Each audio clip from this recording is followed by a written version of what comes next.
front office, we can go down the west wing of the AD building to where Jeanette Anderson's Registrar's office is located.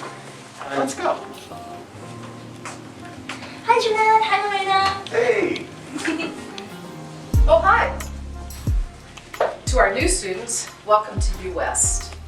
I am Jeanette Anderson, and I have the great good fortune of being your university registrar.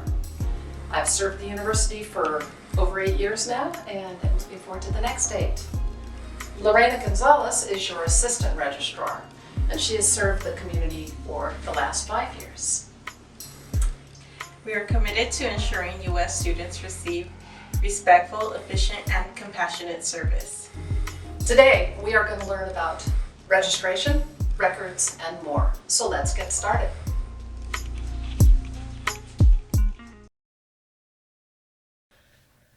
In this orientation module, you will learn about the academic calendar, how registration works, how to make changes to your schedule once you have registered, what FERPA means, and where to go to get answers and service. University of the West operates on a semester calendar, offering 2 semesters a year. The fall semester runs 16 weeks, while the spring semester runs for 17 weeks. Both include 16 weeks of instruction. The spring semester is longer because it includes a 1-week spring break when you don't have to come to class. To maintain your student status, you must attend both the fall and spring semester each year. We also offer a limited number of classes in the optional summer session. The summer offerings are intensive as you complete a 16-week class in just 9 weeks. The academic calendar is your roadmap to the school year. It includes important dates and deadlines as well as holidays. The calendar is posted on UWest's website, and you will also see the calendar posted at all classrooms throughout the campus. Deadlines occur during the same week each term. To make this easy to keep track of, we number the weeks of the term beginning with the first Monday of classes. Don't forget that spring break has no classes and it is not numbered. Deadlines are usually set to fall on Fridays at 5 p.m., although there are some exceptions. Here are some of the most significant deadlines that you will see every fall and spring semester. First, the add-drop deadline. This is the last day that you can change your schedule by either adding or dropping classes. This date is always at 5 p.m., Friday of week 2 of classes. The next date that's important is the drop deadline. This is the last day that you can drop a class and receive a W instead of an FW. This is also always at 5 p.m., Friday of week 10.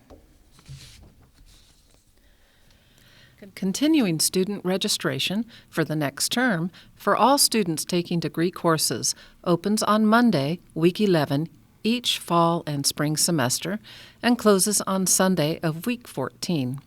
This includes exchange students who are taking degree courses and are here for 2 terms.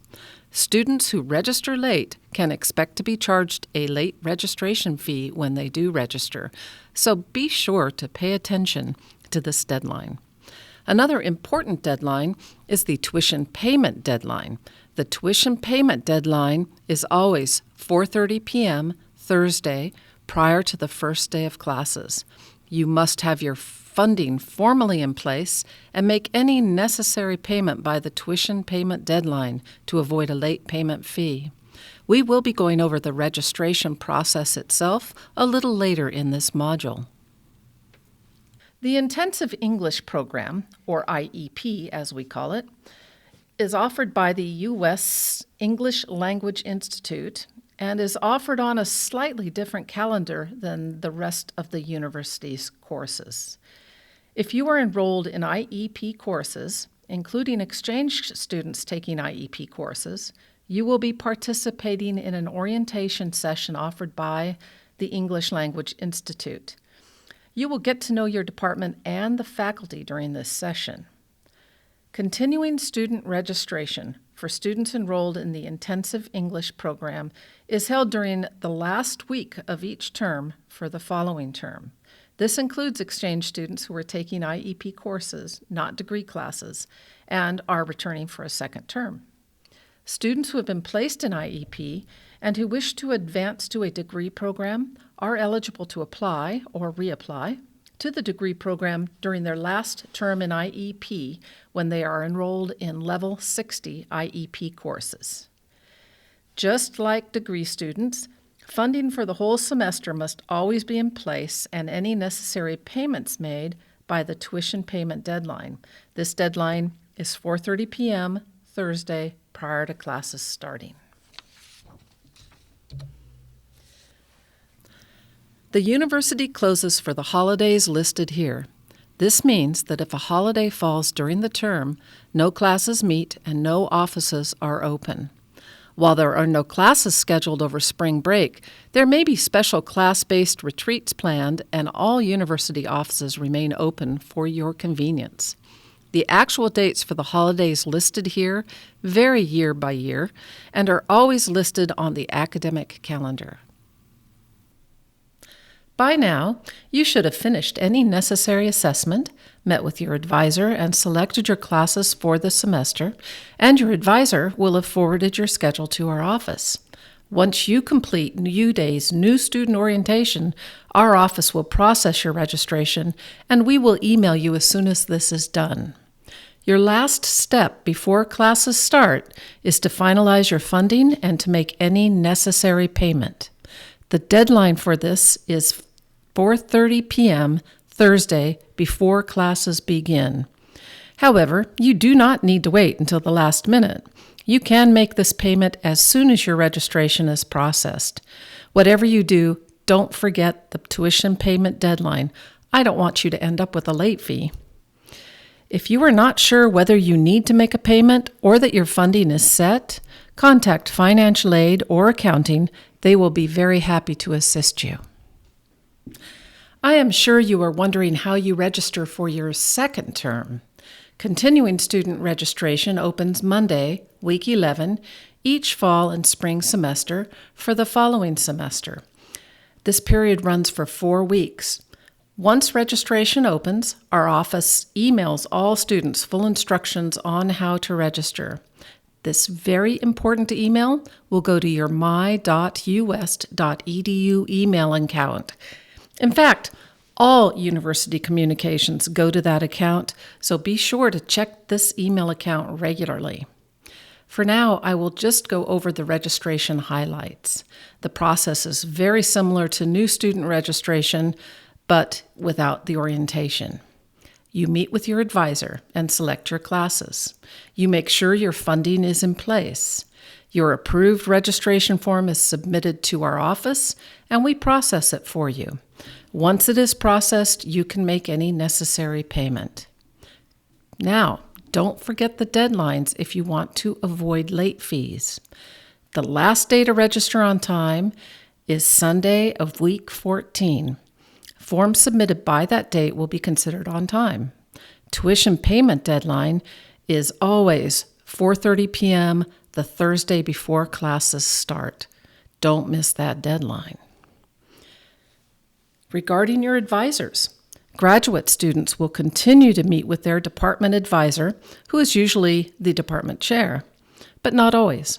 Students in bachelor's degree programs will be advised by the dedicated academic advisor.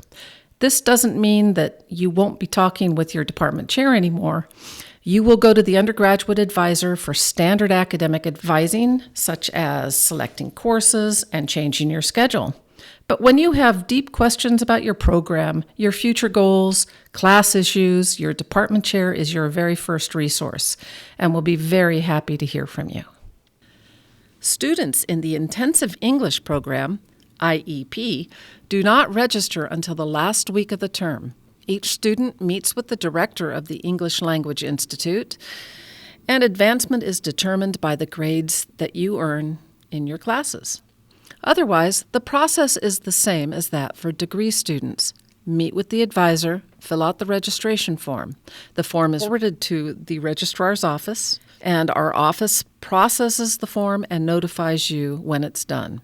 Any necessary payment is due on or before the tuition payment deadline, which is 4:30 p.m. on Thursday before classes start. A question I am often asked is, can I change my classes once I register? Simple answer, yes you may. You have until 5 p.m. Friday of the second week of classes every fall and spring term to change your schedule. The deadline for the summer session is Friday of the first week of classes. You will need your advisor's approval, so contact your advisor for assistance. Just like your initial registration, you will fill out the add and/or drop portion of the registration form, email it to your advisor for approval, and your advisor will forward the approved form to our office for processing. We will send you confirmation once it's processed.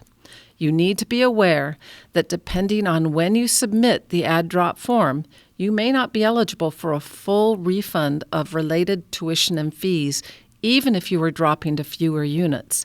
This topic is covered in the accounting module of this orientation. Be sure to check it out. We want our students to succeed, and the first step to academic success is attending class. Each instructor includes class policies, including attendance, in their syllabus. Be sure to read the syllabus to know what is required throughout the term. Once the add-drop period ends on Friday of week 2 of each fall and spring semester, or Friday of week 1 during summer, we take a census of our students. The census is a count of all active students. Any student who has not attended class during the first 2 weeks without prior approval from their instructor may be removed from the roster of the classes they missed. This will affect F1 status, financial aid and scholarship eligibility. If you are dropped but didn't want to be, reinstatement may be possible but requires extra work from you, and reinstatement is not guaranteed. Caution: do not use skipping class as a method to drop a class. If your instructor does not report your absence during the first 2 weeks, you will remain on the roster, will owe the full tuition, and will receive a failing grade in the class. If you want to drop a class, submit the proper paperwork to make sure you have the schedule you want. Be actively in control of your education. Classes dropped after the add-drop deadline, but before Friday of week 10, are noted with a grade of W. Ws do not affect your GPA, although they may affect aid and scholarship eligibility. Courses dropped after the 10th week deadline are awarded a grade of FW, which calculates as an F in your GPA. For obvious reasons, this should be avoided if possible. If you are here in the U.S. and are attending U.S. on an F1 visa, you must be sure to maintain full-time enrollment throughout each fall and spring semester. The number of units required for full-time is based on your program of enrollment. Undergraduate programs, students must be taking at least 12 units. Graduate programs, you must enroll in at least 9 units. In IEP program, students must enroll in 20 hours per week. It is very important that international students meet with the International Student Advisor before making any change that will affect maintaining full-time enrollment. This includes in-term changes to your schedule, such as dropping classes or dropping from the program. You will learn all about this and much more in the very informative International Student module in this orientation. All students attending a U.S. institution need to know about FERPA. FERPA stands for Family Educational Rights and Privacy Act. This is federal legislation that limits what educational records a university may release and also gives students the right to review the records and request changes if information is inaccurate. While U.S. school officials need access to your records to do their jobs, we are careful to allow access only to the information that they need. When it comes to outside requests, U.S. does not release any student information unless specifically approved to do so by you, the student, or when we are required to do so by law. For example, you might want to order a transcript and have one of your friends pick it up for you. You can do that, but we can only release that transcript to your friend if you have provided us with written authorization on the transcript order form to do so. On the other hand, if you receive financial aid or scholarships, we may be required to release specified records to the agency awarding that aid to prove that you are eligible for the funds.